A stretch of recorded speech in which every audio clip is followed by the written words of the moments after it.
بسم الله الرحمن الرحيم. الحمد لله وكفى وسلام على عباده الذين اصطفى. أما بعد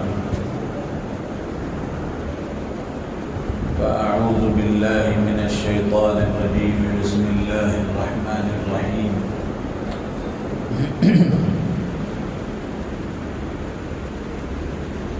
الحمد لله رب العالمين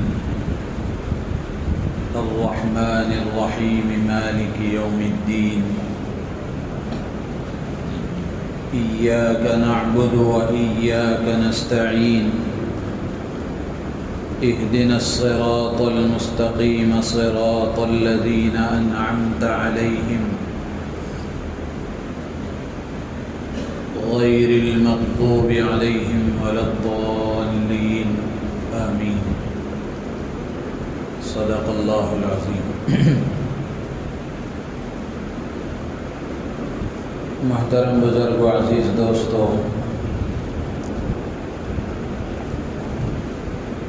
قرآن پاک کی تلاوت کے آداب میں سے ہے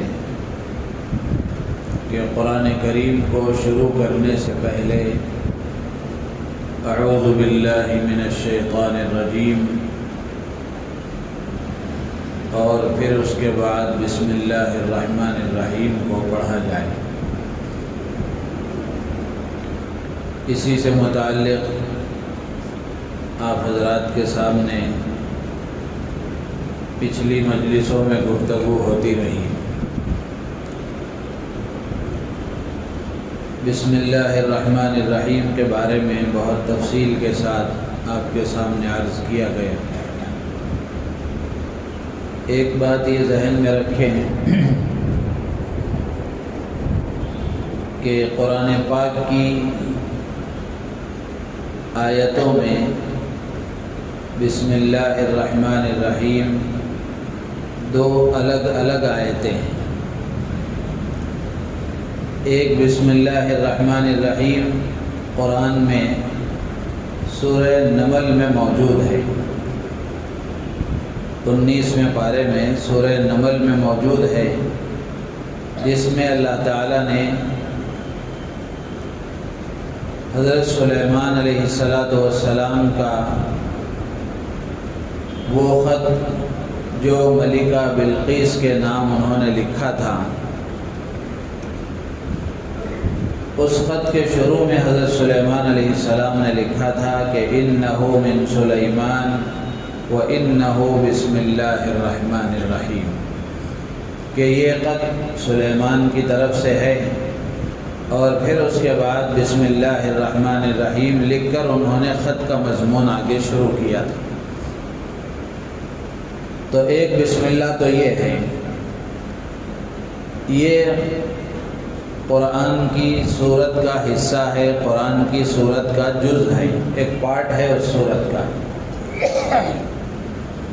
لیکن قرآن کی تلاوت کو شروع کرنے سے پہلے جو تعوذ اور استعاذہ کے بعد، یعنی اعوذ باللہ من الشیطان الرجیم کے بعد جو بسم اللہ الرحمن الرحیم پڑھی جاتی ہے، جس کو سورت کے شروع میں الگ سے جلی حروفوں میں لکھا جاتا ہے، یہ بسم اللہ الرحمن الرحیم قرآن کی آیت تو ہے لیکن کسی سورت کا حصہ نہیں ہے، کسی سورت کا پارٹ نہیں ہے، بلکہ ہر سورت کے شروع میں اس کو پڑھا جاتا ہے.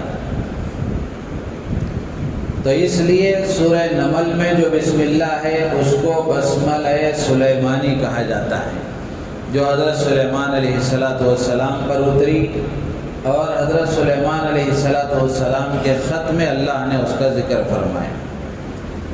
اور دوسری جو بسم اللہ ہر سورت کے شروع میں پڑھی جاتی ہے، یہ بسملہ محمدی کہلاتی ہے. یہ اللہ کے نبی علیہ السلام پر نازل ہوئی اور ہر سورت کے شروع میں اس کی تلاوت کی جاتی ہے. اور بسم اللہ کے نزول کا مقصد یہی لکھا ہے.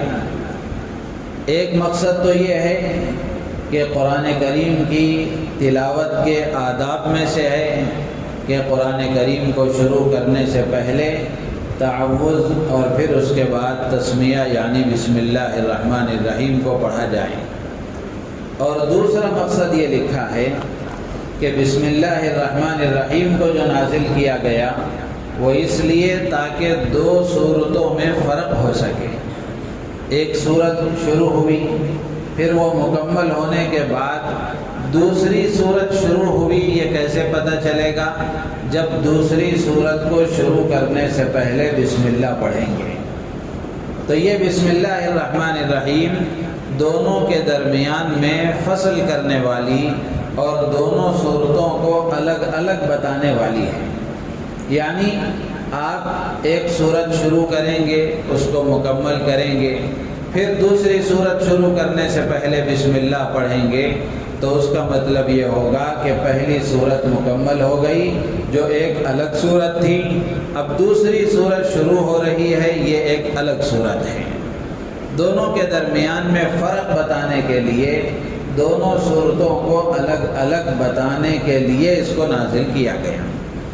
صحابہ بتاتے ہیں کہ بسم اللہ الرحمن الرحیم کے نازل ہونے سے پہلے صورتوں میں امتیاز کرنا مشکل تھا، جب بسم اللہ الرحمن الرحیم نازل ہو گئی تو اب صورتوں کے درمیان میں فرق کرنا آسان ہو گیا۔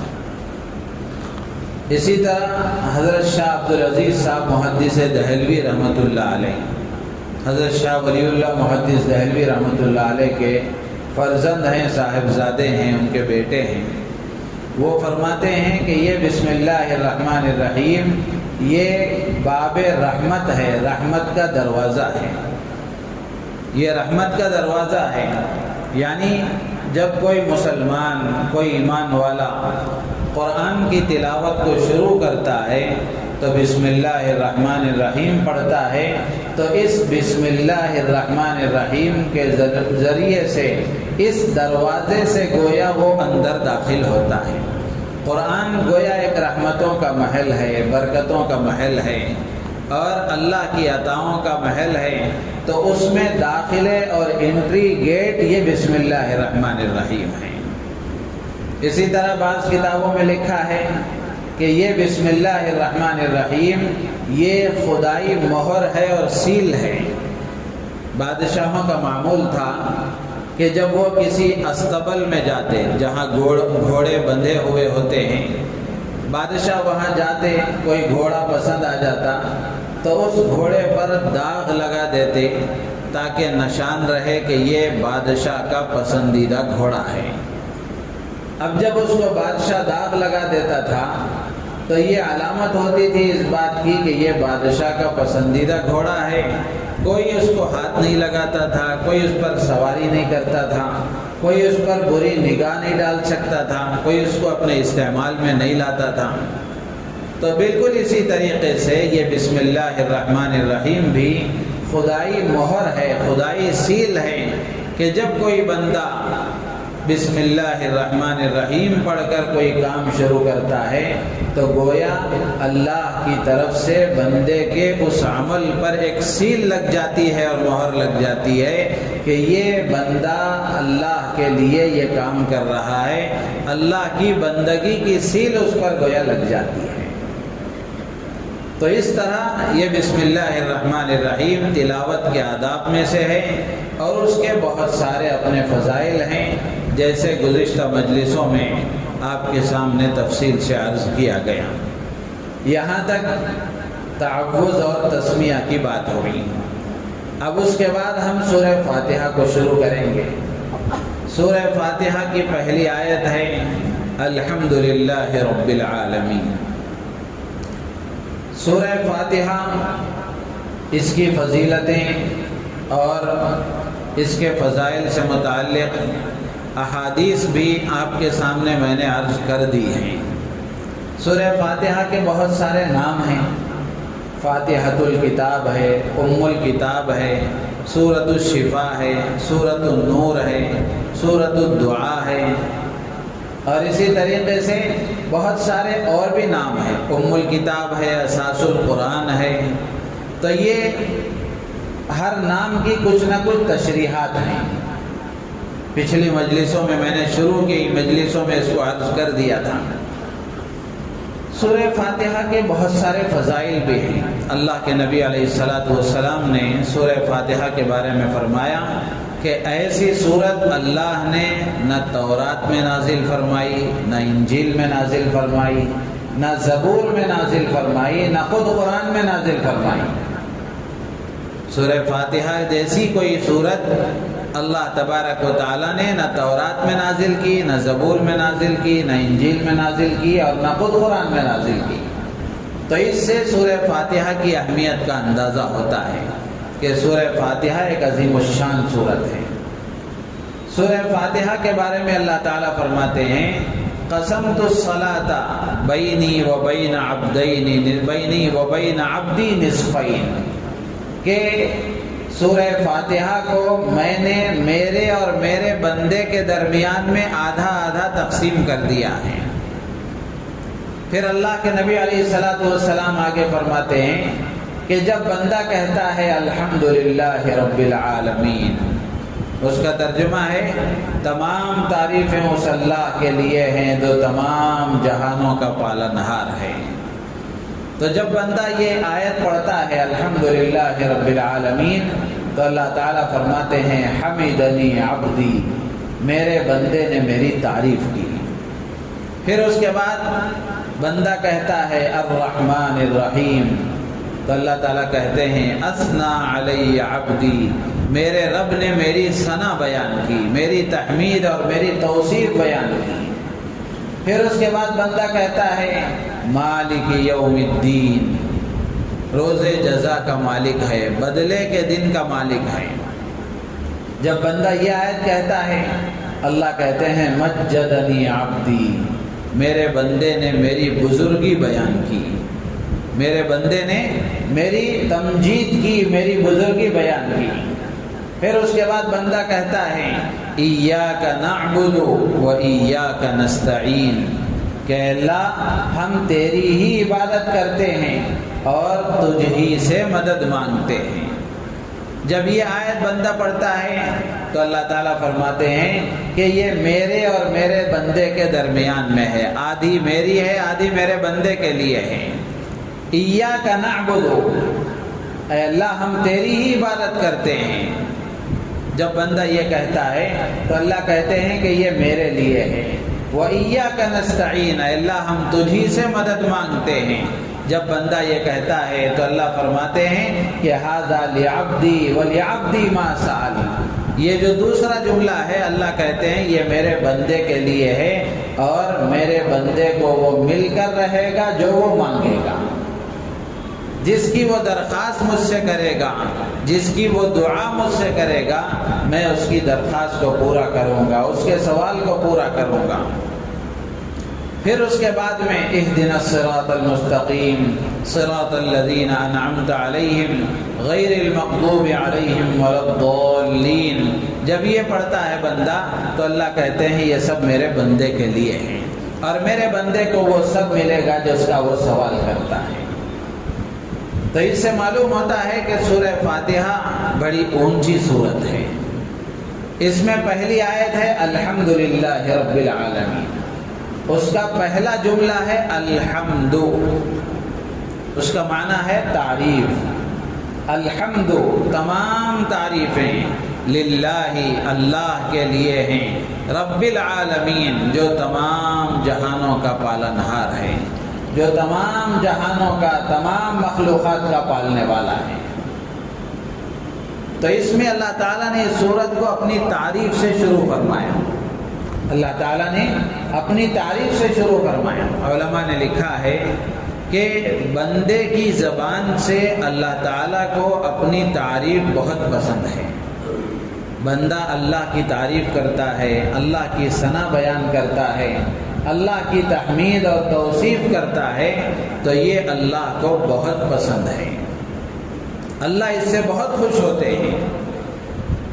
چنانچہ روایتوں میں آتا ہے اللہ کے نبی علیہ السلام ارشاد فرماتے ہیں کہ اللہ کے ایک نیک اور برگزیدہ بندے نے دعا مانگی۔ اللہ کی تعریف بیان کی، تعریف ان الفاظ میں بیان کی، یا رب لک الحمد کما ینبغی لجلال وجہک ولعظیم سلطانک۔ ان جملوں سے اس نے اللہ کی تعریف کی، لک الحمد کما ینبغی لجلال وجہک ولعظیم سلطانک۔ اے میرے پروردگار، تیرے لیے تمام تعریفیں ہیں، تیری ذات کے جلال اور تیری عظیم سلطنت کے اعتبار سے ساری تعریفیں تیرے ہی لیے ہیں۔ ان الفاظ سے بندے نے تعریف بیان کی۔ فرشتے گھبرا گئے کہ اس نے ایسے الفاظ کے ساتھ اللہ کی تعریف بیان کی ہے کہ فرشتوں کو سمجھ میں نہیں آیا کہ ان الفاظ سے بندے نے تعریف بیان کی ہے تو اس کو کیا ثواب دیا جائے۔ فرشتوں نے اللہ کی بارگاہ میں عرض کیا، پروردگار، تیرے بندے نے ایسے الفاظ کے ساتھ تعریف بیان کی ہے کہ ہمیں پتہ نہیں چلا کہ ہم ان الفاظ کا کیا ثواب دیں، ان الفاظ کے لیے کیا ثواب لکھیں۔ اللہ تبارک و تعالی باوجود یہ کہ عالم الغیب والشہادہ سب کچھ جاننے والا، اس کے باوجود اللہ تعالی فرشتوں سے پوچھتے ہیں کہ ماذا قال عبدی، میرے بندے نے کیا کہا؟ فرشتے کہتے ہیں کہ اللہ، ان الفاظ کے ساتھ تیرے بندے نے تیری تعریف بیان کی ہے۔ تو اللہ تعالیٰ کہتے ہیں کہ میرے بندے کے نام اعمال میں یہ کلمات جیسا اس نے کہا ہے اسی طرح لکھ دو، جب یہ قیامت کے دن میرے پاس آئے گا، مجھ سے ملاقات کرے گا، میں خود اس کا بدلہ دوں گا۔ فَأَجْزِيهِ بِهِ، حدیث میں موجود ہے، ابن ماجہ کی روایت ہے، اللہ کے نبی علیہ السلام فرماتے ہیں کہ جب یہ بندہ میرے پاس آئے گا، مجھ سے ملاقات کرے گا، میں خود اس کا بدلہ دوں گا۔ تو اس سے آپ اندازہ لگائیں اللہ کو اپنی تعریف کتنی پسند ہے، اور بندہ اللہ کی تعریف کرے یہ بندے کی اپنی ضرورت ہے۔ اللہ کی تعریف بیان کرنا یہ ہماری ضرورت ہے، اللہ کو ہماری تعریف کی ضرورت نہیں ہے۔ ہم اللہ کی تعریف بیان کریں گے تو یہ ہماری ضرورتیں پوری ہوں گی، اس سے ہمارا فائدہ ہے۔ اللہ کو ہماری تعریف کی ضرورت نہیں ہے۔ اور اللہ کو اپنی تعریف کتنی پسند ہے، بندے اللہ کی تعریف کریں یہ کتنا پسند ہے، اس سے آپ اندازہ لگائیں کہ بندہ اللہ کی تعریف کا جو بھی کلمہ کہتا ہے اس کلمے سے اللہ کو اتنا پیار ہے، اور وہ کلمہ اللہ کو اتنا پیارا ہے کہ اللہ تبارک و تعالی بندہ ایک کلمہ اللہ کی تعریف کا کہتا ہے، اللہ جنت میں اس کے لیے ایک درخت لگا دیتے ہیں۔ روایتوں میں آتا ہے حضرت ابو ہریرہ رضی اللہ تعالیٰ عنہ مشہور صحابی ہیں، ایک مرتبہ وہ درخت لگا رہے تھے، جھاڑ لگا رہے تھے، اللہ کے نبی علیہ السلام کا وہاں سے گزر ہوا، آپ ان کے قریب سے گزرے تو دیکھا تو پوچھا ابو ہریرہ سے کہ یا ابا ہریرہ ما الذی تغرس، کہ ابو ہریرہ یہ کیا لگا رہے ہو؟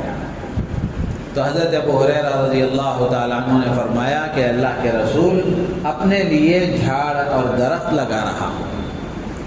اللہ کے نبی علیہ السلام نے پوچھا کہ ابو ہریرہ کیا میں اس سے بہتر درخت تمہیں نہ بتاؤں؟ جو درخت تم لگا رہے ہو اس سے بہتر درخت کی میں تمہیں رہنمائی نہ کروں؟ حضرت ابو ہریرہ رضی اللہ تعالیٰ عنہ نے فرمایا کہ بلا یا رسول اللہ، اے اللہ کے نبی آپ ضرور نشاندہی فرمائیں۔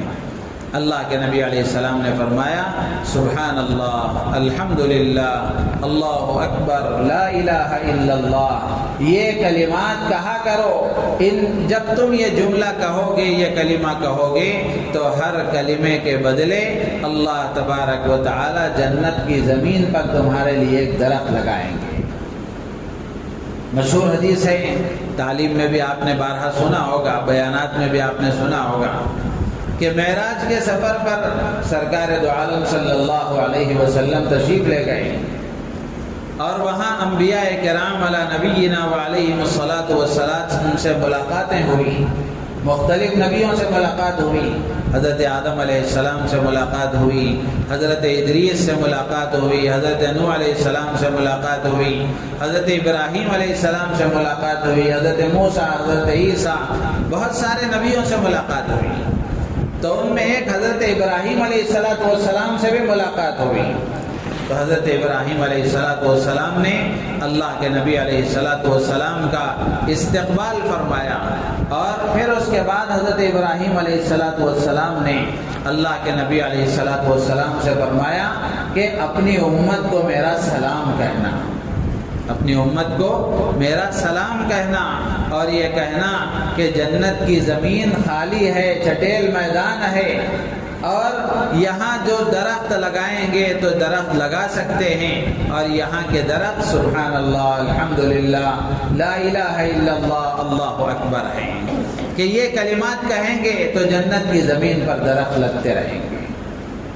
تو میرے عزیز و دوست بزرگوں، اللہ تبارک و تعالیٰ کو بندے کی تعریف بہت پسند ہے۔ ایک روایت میں تو یہاں تک آتا ہے، حضرت انس رضی اللہ تعالیٰ عنہ بیان کرتے ہیں کہ رسول اللہ صلی اللہ علیہ وسلم نے ارشاد فرمایا کہ اللہ تعالیٰ بندے کو جب کوئی نعمت عطا فرماتے ہیں، اور بندے کو اللہ تعالیٰ کوئی انعام دیتے ہیں، کوئی نعمت عطا فرماتے ہیں، اور اس پر بندہ الحمدللہ کہتا ہے، تو اللہ تعالیٰ کہتے ہیں کہ میں نے بندے کو وہ چیز دی جس کا اس کو گمان بھی نہیں تھا، جس کے وہ لائق بھی نہیں تھا، میں نے اس کو وہ چیز دی، یعنی نعمتیں میں نے اس کو عطا کی، لیکن جواب میں بندے نے مجھے وہ چیز دی جس کی کوئی قیمت نہیں ہے، بندے نے مجھے وہ چیز دی جس کی کوئی قیمت نہیں ہے۔ یعنی اللہ کی نعمتیں اپنی جگہ بہت بڑی ہیں، بہت اونچی ہیں، بہت قیمتی ہیں، لیکن بندہ اللہ کی نعمت پر جب الحمدللہ کہتا ہے،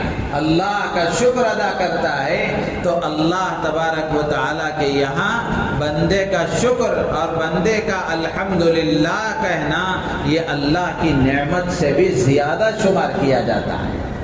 اسی لیے حدیث میں فرمایا گیا کہ بندہ سبحان اللہ کہتا ہے تو یہ سبحان اللہ کا جملہ آدھی ترازو کو نیکیوں سے بھر دیتا ہے۔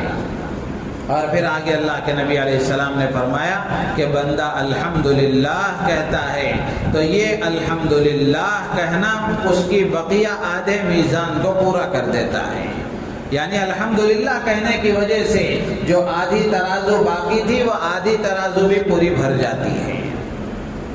تو آپ اس سے اندازہ لگائیں کہ اللہ کی تعریف کتنی بڑی چیز ہے اور کتنا مبارک عمل ہے۔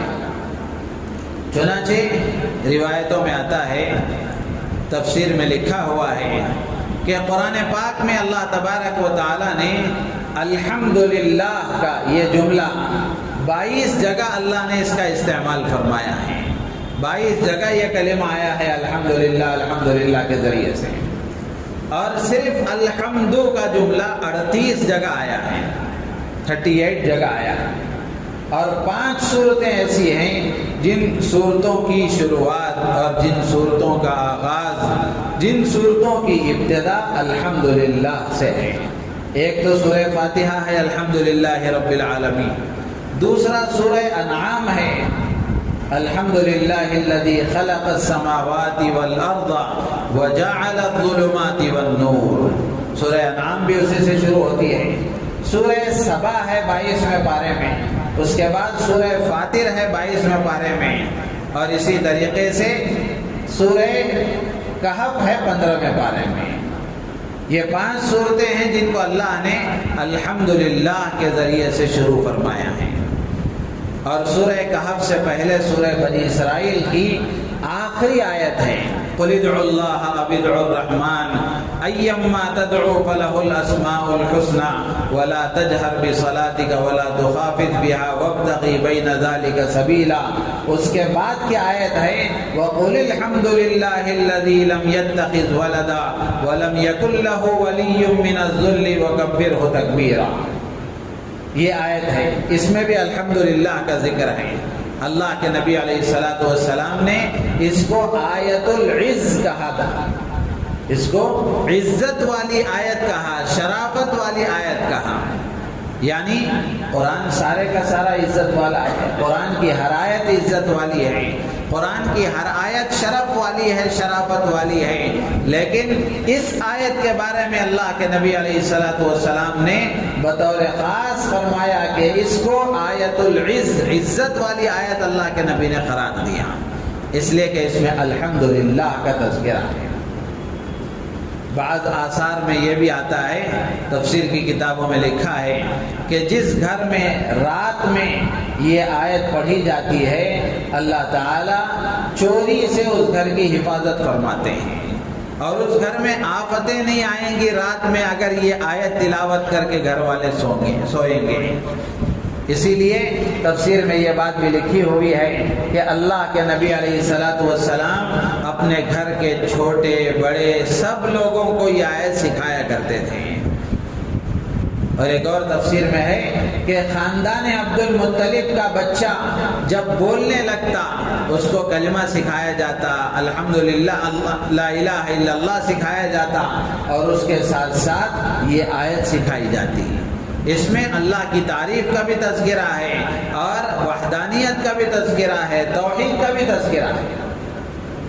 اور اسی طریقے سے جب بندہ اللہ کی تعریف بیان کرتا ہے تو یہ الحمدللہ کا جو جملہ ہے اللہ تعالیٰ اس کے ذریعے سے تنگیوں کو دور فرما دیتے ہیں، مصیبتوں کو دور فرما دیتے ہیں، پریشانیوں کو دور فرما دیتے ہیں۔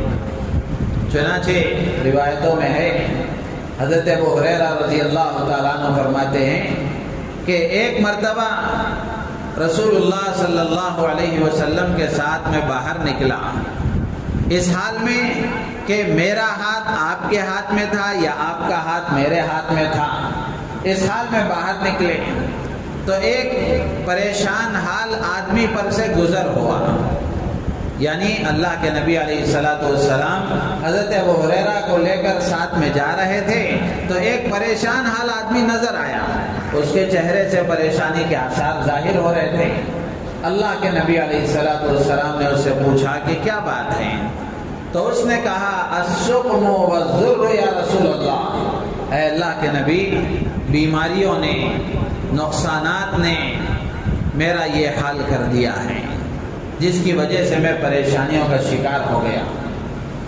اللہ کے نبی علیہ السلام نے اس آدمی سے پوچھا اور اس سے فرمایا کہ کیا میں تجھے ایسے کلمات نہ بتاؤں کہ جب تو ان کلمات کو پڑھے گا تو ان کلمات کو پڑھنے کی برکت سے اللہ تعالیٰ تیری تنگیوں کو دور کر دیں گے، تیری پریشانیوں کو دور کر دیں گے اور اللہ تعالیٰ خوشحالی تجھے عطا فرمائیں گے۔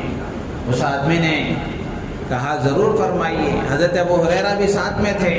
حضرت ابو ہریرہ رضی اللہ تعالیٰ عنہ نے جب سنا تو حضرت ابو ہریرہ رضی اللہ تعالیٰ عنہ نے فرمایا کہ بلا یا رسول اللہ، اے اللہ کے نبی آپ ضرور ارشاد فرمائیں۔ تو اللہ کے نبی علیہ السلام نے فرمایا کہ ابو ہریرہ یہ جملے کہا کرو۔ پھر اس کے بعد اللہ کے نبی علیہ السلام نے فرمایا توکلت علی الذی لا یموت، بعض روایتوں میں ہے دوسری کتابوں میں توکلت علی الحی الذی لا یموت، پھر آگے ہے الحمدللہ الذی لم یتخذ ولدا ولم یکن لہ شریک فی الملک ولم یکن لہ ولی من الذل وکبرہ تکبیرا، یعنی سورہ بنی اسرائیل کی آخری آیت، اس کے شروع میں یہ جملہ توکلت علی الحی الذی لا یموت اور پھر الحمدللہ، یہ آیت آپ نے بتائی کہ اس کو پڑھا کرو۔ حضرت ابو ہریرہ رضی اللہ تعالیٰ عنہ نے جب اس کو سنا تو اپنا حرز جان بنا لیا، یعنی اپنی زندگی کا معمول بنا لیا، اس کو اپنی زندگی کا وظیفہ بنا لیا، یقین کے ساتھ اس کو پڑھتے رہے۔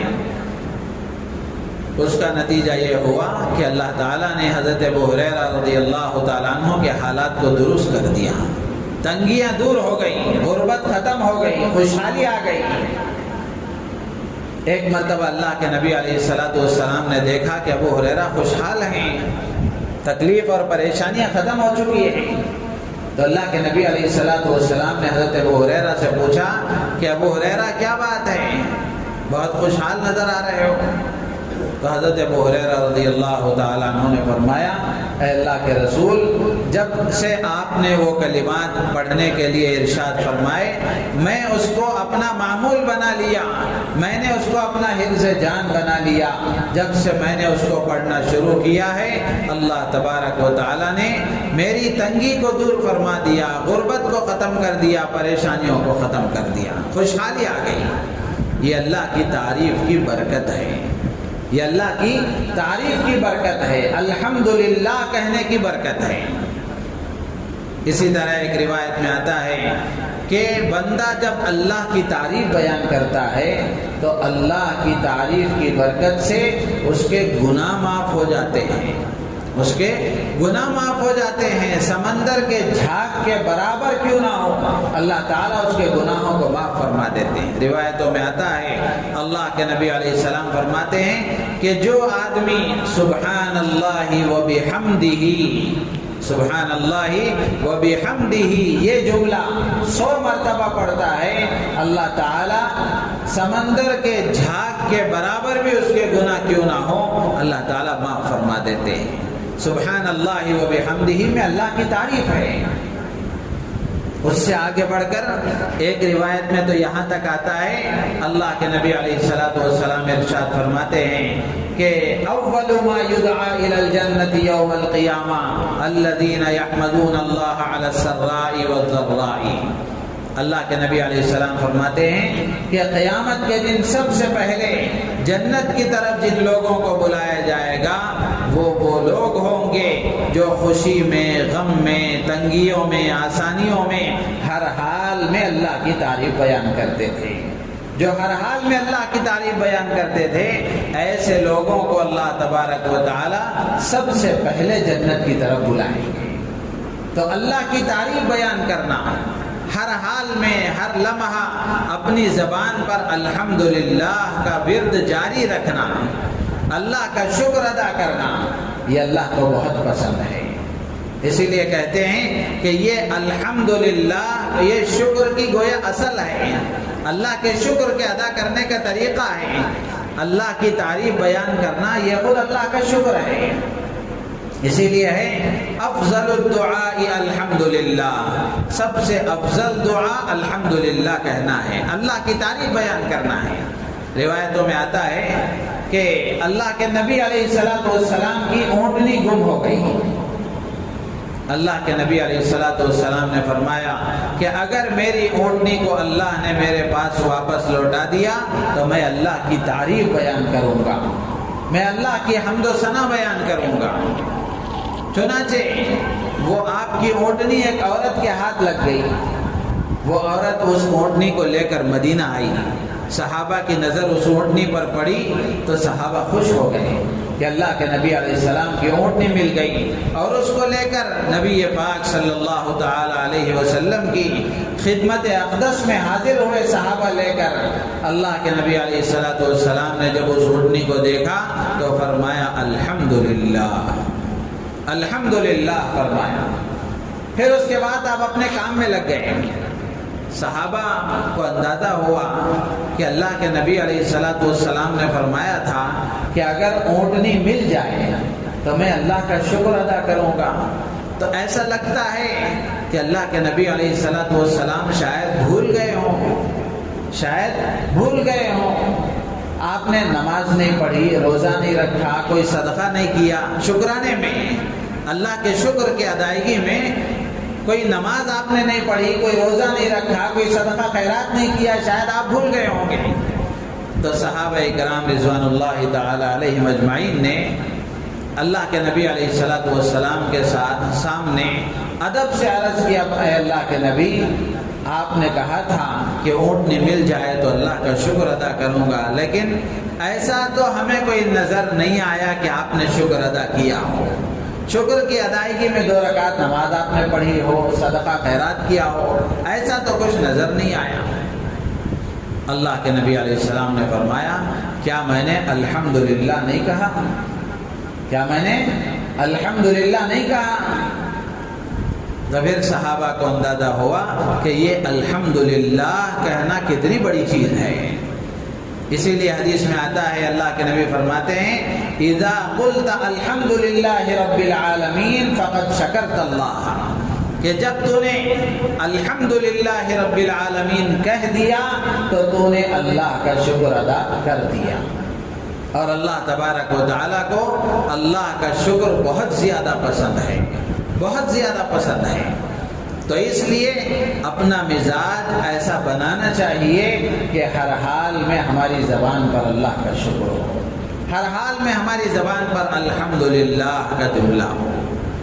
اللہ تعالیٰ سے دعا ہے اللہ تعالیٰ ہم سب کو ان باتوں پر عمل کی توفیق عطا فرمائے، اور ہم سب کو شاکرانہ مزاج کے ساتھ اللہ کی نعمتوں کا شکر ادا کرتے ہوئے اور الحمدللہ کا ورد اپنی زبان پر رکھتے ہوئے اللہ تعالیٰ ہم سب کو زندگی گزارنے کی توفیق عطا فرمائے۔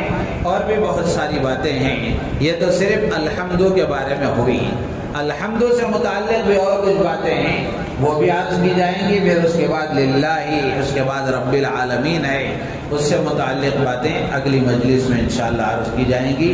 اللہ تعالی ہم سب کو ان باتوں پر عمل کی توفیق عطا فرمائے۔ الحمدللہ رب العالمین، اللہم صل علی سیدنا و مولانا محمد وعلی آل سیدنا و مولانا محمد مبارک وسلم۔ سمعنا وأطعنا غفرانك ربنا وإليك المصير، ربنا آتنا في الدنيا حسنة وفي الآخرة حسنة وقنا عذاب النار۔ صل وسلم وبارك على حبيبك سيدنا محمد وعلى آله وأصحابه أجمعين، والحمد لله۔